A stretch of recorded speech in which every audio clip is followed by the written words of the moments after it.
Hi friends, welcome to my channel. అందరూ ఎలా ఉన్నారు?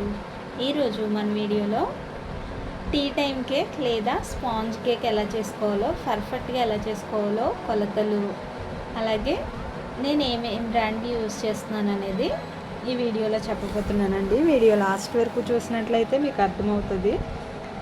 సుత్తి లేకుండా సూట్గా చెప్తున్నాను. వీడియో లాస్ట్ వరకు చూడండి. లాస్ట్ వరకు చూస్తే మీ డౌట్స్ అన్నీ కూడా క్లారిఫై అవుతాయి. ఓకేనా? 8 eggs వరకు తీసుకున్నాను. ఇంగ్రీడియంట్స్ అన్నీ కూడా స్క్రీన్ పైన ఇస్తాను, అలాగే డిస్క్రిప్షన్లో కూడా ఇస్తాను. ఒకసారి చెక్ చేయండి. ఇంట్రెస్ట్ ఉన్న వాళ్ళందరూ కూడా దయచేసి లైక్ చేయండి, కామెంట్ చేయండి. మీరు ఎక్కడి నుంచి చూస్తున్నారో కూడా నాకు కామెంట్ చేయండి, సరేనా? ప్రాసెస్లోకి వెళ్ళిపోదాము. 8 eggs తీసుకున్నాను. ఎగ్స్ బీట్ అయిన తర్వాత షుగర్ పౌడర్ వేసుకున్నాను. అది కూడా మంచిగా కలిసినట్లుగా మొత్తం బీట్ చేసేసిన తర్వాత నేను రైస్ బ్రాన్ ఆయిల్ యూజ్ చేస్తున్నానండి. ఇది ఆర్గానిక్ రైస్ బ్రాన్ ఆయిల్.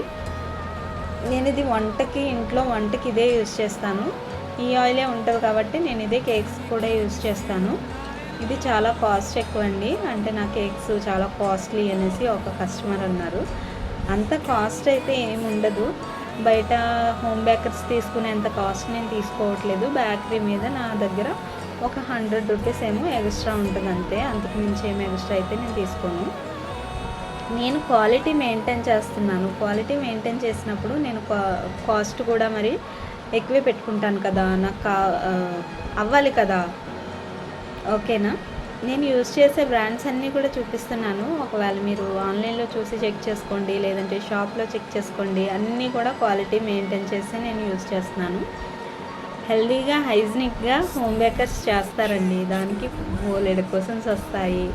అదే షాప్లో అనుకోండి, వాళ్ళు ఎలా చేస్తారో తెలీదు. వాళ్ళు ఎంత కాస్ట్ చెప్పినా సరే ఈజీగా తీసుకుని వెళ్ళిపోతారు సైలెంట్గా. అదే హోమ్ బేకర్ చేస్తారనుకో, మీరు ఎలా చేస్తారు, ఆ ఇంగ్రీడియంట్స్కి ఇంతే కదా అవుతుంది అని చెప్పేసి ఇలా మాట్లాడుతూ ఉంటారన్నమాట. ఒక కస్టమర్ నాకు అడిగిన దానికి నేను ఇక్కడ ఆన్సర్ చేస్తున్నానండి.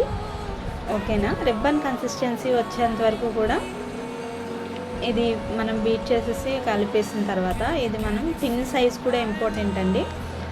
టిన్ సైజు కరెక్ట్గా తీసుకోకపోతే పొంగిపోవడము, లేదంటే కిందకి దిగిపోవడము అవుతుంది కేక్. ఓవెన్ కానీ గిన్నె కానీ ఫ్రీ హీట్ చేసుకునేటప్పుడు 10 minutes ముందే ఫ్రీ హీట్ చేసేసుకోండి. 10 minutes కరెక్ట్గా 10 minutes ఫ్రీ హీట్ చేసుకుంటే బాగా బేక్ అవుతుంది అన్నమాట. ఖచ్చితంగా ఫ్రీ హీట్ అనేది చేయాలి. ఖచ్చితంగా బేకింగ్లో జల్లించడం అనేది చేయాలి, లేదంటే లమ్స్ ఉండిపోతాయి. జల్లించకపోతే, ఫ్రీ హీట్ చేయకపోతే కేక్ అనేది పొంగదు, దిగిపోతుంది. నేను చేసిన మిస్టేక్స్ ఏవి కూడా మీరు చేయకూడదని చెప్పేసి నేను ఎక్స్ప్లెయిన్ చేస్తున్నాను అనమాట. నేను ప్రతిదీ మిస్టేక్ చేసే నేను నేర్చుకున్నాను.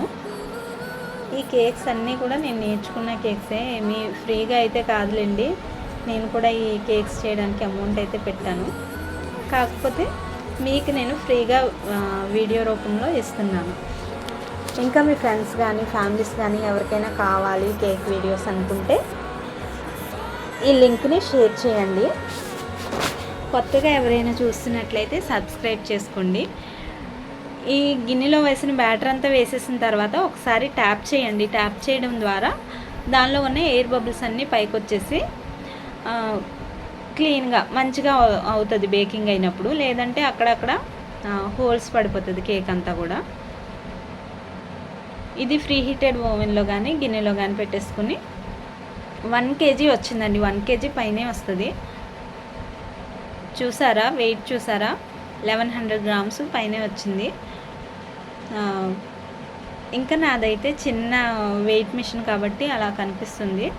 కొంచెం పెద్దగా ఉంటే గిన్నె సైజుని బట్టి వెయిట్ మిషన్ అనేది ఉంటే బాగుంటుంది అన్నమాట.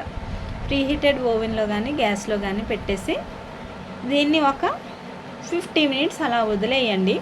50 minutes వదిలేస్తే 170 degrees దగ్గర పెట్టానండి. 50 minutes వదిలేసాక ఒకసారి టూత్పిక్తో చూసినట్లయితే క్లీన్గా వస్తే డన్. లేదంటే ఇంకో 5 minutes ఉంచుకోండి. ఒకవేళ వీడియో నచ్చితే మీ ఫ్రెండ్స్ అండ్ ఫ్యామిలీస్కి షేర్ చేయండి, లైక్ చేయండి. Thank you for watching.